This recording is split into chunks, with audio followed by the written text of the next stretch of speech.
ជំរាបសួរក៏ដូចជាសួស្តីមួយនៅខាង The Girl I Pro ទាំងអស់គ្នាថ្ងៃនេះអ្នកគ្រូមាន promotion ដល់តែ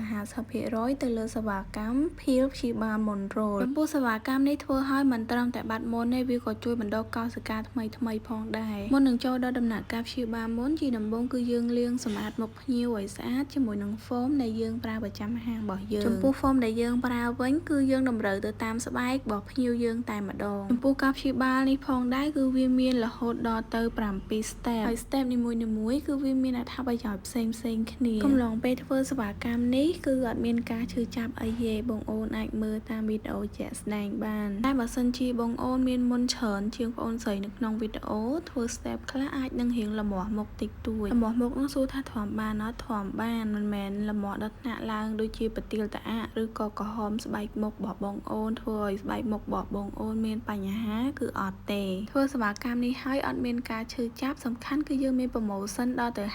50% តម្លៃពេញធ្វើម្ដងតម្លៃ$50 promotion 50% ហើយធ្វើម្ដងតម្លៃធម្មតា